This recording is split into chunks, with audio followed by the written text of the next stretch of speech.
individual. It's more about the competency set and the passion and the drive that they have and what they can do. And sometimes you can get a lot more out of that than somebody who's got a lot of experience. So let's delve a bit back. Let's go back, because I want to see where this particular attitude and these qualities actually, how did they emerge? Okay. So can you take us through your early childhood days and how was your childhood? Wow.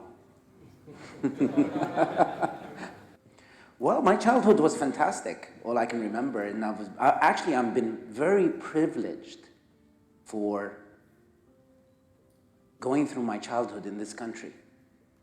I came here in 1977, a long time ago. And I've seen this place develop. I've seen it grow. That's motivating. That's intriguing. I lived a great childhood, but like every other, teenager at the time, I had my interests and I, went to school, and obviously. But at that time, one of the things that I can say that really contributed to who I am today, I see my children today, and they've got PlayStations and they've got their phones, and we bring them and we give them everything that we can. We didn't have that kind of a lifestyle. I didn't have that kind of a lifestyle as I grew up. I had to make my fun. I had to make my interests. And whether it was just playing outside in the garden or playing with my friends, it also allowed us to cultivate, or allowed me to cultivate, my communication skills. Because, we weren't behind a PlayStation or a computer. And we forget, and that's what I get on my children's case all the time. I tell them, look, go out and play outside. Play in the street, go meet some friends, don't stay. I see my friend on the computer. I see my friend online. No, but it's very, very different. So I grew up here, 77, I went to school. There were many challenges, we had to create our fun. So it gave me that mentality that you've got to always create, you've always keep the momentum. Innovate. We didn't know what everybody talks about innovation today, but as young children, we were innovating what we wanted to do at that time as well. We were always being creative. And living the growth, seeing how this place developed was always intriguing. And that also gives you an embedded feeling that you can do, you're empowered to do things. Like I said, I grew up a normal childhood. It was full of fun. It was full of challenges as well. So those challenges themselves, I think, also made me who I am today. As a teenager, what was your personality like? Were you rebellious, ambitious, crazy? Yeah, I was crazy. I was rebellious. No, I wouldn't say rebellious. People misconstrued being, being outgoing, being outspoken, things of that character. Were you good at studies? Excuse me? Were you good at studies? I was very good at studying, but I was voted as least likely to succeed from my headmasters in school, because traditionally they wanted me to study. And I was going to the class, I wouldn't open my books, I would spend my time in detention. Because they wanted me to study, but I could absorb what the teachers were teaching during the class. But they thought, no, you've got to open the book, you've got to do the homework. And that actually motivated me even more, because I made it a point since I was very young that anybody that would tell me I cannot do, I would do. So if you call that being rebellious, then I am rebellious. But I think it's motivation. And it's a personal challenge that I built in myself, because also parts of my childhood where I lived in other countries were not as nice. I've experienced prejudice in other countries, and kids can be nasty as a young child. But it gave me the fighting power and the determination not to allow anybody to stop me from doing where I wanted to go and what I wanted to do.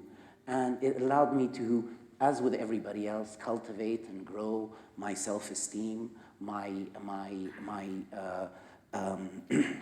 confidence in the choices that I make. And as entrepreneurs, you know, and people in all walks of life and whatever we do, we build our confidence levels. So it's experimental, but you take that first step and you succeed or you fail. Then you take that second step. And the more you take it, you build that confidence because you're succeeding. But there are many failures in that journey as well that also teach you many learning lessons and what not to do. So in business, I reflect what I learned as a child, and there may be little things that are embedded in me right now, but it's really, I think, having that beautiful childhood here in this place allowed me to, you know, go with the flow and see the growth and be excited about it. So when I get personally excited, and my own parents used to tell me, look at this, and this wasn't here, and I know how we had simple things and how things got more and more modern and more sophisticated. That was always intriguing because I didn't go anywhere else until I went to university. And then I came back here because I loved it here and I wanted to spend the rest of my life here. So I think those are many of the factors that make me who I am today. In many families, actually, the father or the mother wants the child to be somebody, right? So, you know, and so where you forced, like your father wanted you to become somebody else and now you landed up becoming somebody else. So what was going on there? Well, in my culture as an Arab, fathers always want us to be lawyers, doctors, engineers, and my father wanted me to be one of those. Okay. My mom was an interior designer, fashion merchandiser, and I wanted to get into that field. Mm-hmm. And I really enjoyed the arts and spent a lot of time with my mom. My dad was always at work, like most of the dads are. And it taught me a lot. And it's still one of my passions. So yes, my father wanted me to become an engineer. I am an engineer today. You know, I listened to my dad as a good boy. And I'm proud that I followed in those and took that decision as well. And it didn't turn out to be a bad thing after all. I have the best of both worlds. I still like what my mom does as a passion, and I enjoy being an engineer because it taught me how to become methodological or find solution to problems, just like doing an equation. Excellent. So you are closer to your mother more or your father? My mom. Yeah? My mom, of course. My dad was like I am today, always at work, traveling. But he was always there when I needed him, and that was the support mechanism that I had. But I am, of course, close to my mother, and I think that was a good thing. Do you remember, like, during those years, formation years, did you have any mentor or, you know, anybody, spiritual guru or someone like that, who kind of gave you the vision or gave you that, you know, the self-belief? Well, of course, my mentor and my spiritual leader is God and my religion. But if you talk about a human mentor, there were many, you know, role models. Okay. But at the time, like I said, life was very simple. Our role models were, you know, not today. Most of the people look at these business gurus or these management or how to build your self-esteem. They were more like, you know, sports personalities or movie stars. But it was all fictional when it was movie stars. But the sports personalities were, you know, my days were Bjorn Borg, you know. Okay. If anybody knows who Bjorn Borg is, I love tennis, so obviously I could say that was a role model, and just the determination that he had, the fighting power, and never giving up. Okay, so you're a fighter. I can say I'm a fighter. Of course, I'm a fighter. I'm very determined in what I want, and at the same time, it's all about being convinced. Otherwise, but I'm easily convinced if there's a great idea or if I don't come up with everything. The best thing and advice that I can give to anybody running a business is to listen more. To listen more to people, to listen more to the team, to listen more than to actually, listening gives you a way to maneuver and to still gear what you want to do, but taking everybody's input is very, very, very valuable. Because today I might be thinking on a much higher level, and you need to be a micro or, so yes, I am passionate and very determined in where we want to go. But I'm always open and easily convinced if it's a good idea. But there's an action plan with it. Okay. Yeah. I'm more of a person who can listen to very many beautiful ideas. And I think there are so many beautiful ideas out there. But the most important thing is giving and knowing how to implement that idea. If it's not implementable, you're not going to go anywhere. Excellent. So now take us through your first assignment, your first job. Yeah. And maybe your second job. Well, my first job was stuck on Das Island in Abu Dhabi on the third train LNG gas project, one of the largest gas refinery projects in the UAE. I was stuck on an island for 60 days and off for 30 days as a young engineer. And it was tough. It was very tough. I was living in a camp environment, and you can see how hot it gets here. Being around with, just all engineers and working and developing that project, but it was fun. It really taught me a lot about how to deal with challenges and how to deal with people in a confined space, because you can't run away. You're on that island, and you've got to build a relationship with people. You can't avoid people. You've got to be with them. You've got to, resolve challenges, resolve differences. So I was very lucky to work on this project, and it gave me a sense of being able to build something, because it actually materialized into a project. And then today it's actually one of the biggest gas refineries in the UAE. I didn't build it myself, but I was this very, very, very, very small procurement engineer and site engineer just out of college. And I was lucky to have that experience. Didn't last for very long. I couldn't stand being on the island for more than a year. But plus at that time, I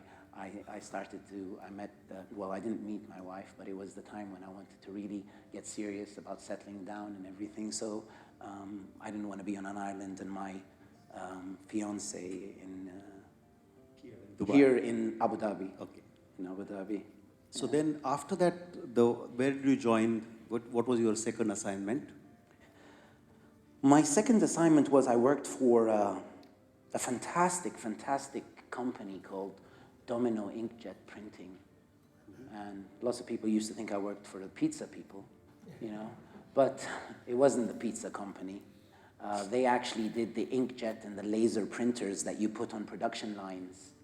And they print the expiry production dates on the bottles or on pharmaceuticals, on the pills that we swallow, on FMCG, and food items. And I used to travel around the world installing this equipment.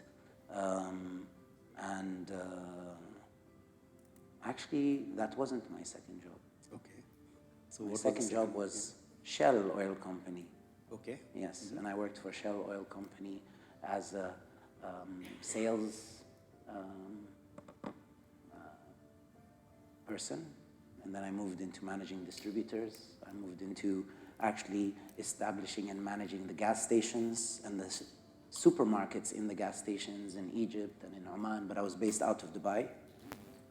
And that was really fun, because it's working for companies like Shell. Actually, they train their people and they give them the professional, training that I think a lot of my professionalism comes from undergoing the rigorous training that they used to give, and the investment that they would put in their people, and the negotiation skills, the how to deal with customers, how to deal with difficult customers, how to listen to our customers, and that's what I did. So you worked with Shell for how many years? 7. 7 years. 7 years. Okay. Then I went to the not the pizza people, Domino people, inkjet printing. Yeah. So There, how much, what was your stint like? Was Or what? how many years you 2 worked? years, because then they closed down and they decided to move to Cambridge. They are actually a British company from Cambridge in the UK, and they decided to close down their operations and manage it from there. They asked me to move with them, and I said no. So I wanted to stay here in the UAE and really continue and working in the UAE. And so I stayed with them for 2 years. Yeah. So each, whatever job changes you did, was there some rationale or a plan behind it, or your career just happened? No. I plan everything. I plan everything, and I have a roadmap personally for where I want to go. And sometimes it works, sometimes it doesn't. But I'm always adjusting that roadmap to get me to where I want to go. I definitely I don't like to be surprised, and I like to take control of things. And along that time, there were many failures that taught me what not to do today, okay, and how to adjust and how to maneuver and how to accept failure and all these failures. And I'm sure a lot of you that run your companies or work in companies have had what I call failure, but I don't think it's a negative thing. I think I had more failures than successes, but that's what brought me here today. Can you elaborate on your failures? Yeah, I can tell you what there were were the learnings like? Yeah, as in my career, maybe when I was a sales engineer, I used to think that I was maybe a little bit arrogant and I wouldn't listen to people and things like that. So then I wasn't the best salesperson, and it taught me that I have to listen more. I failed at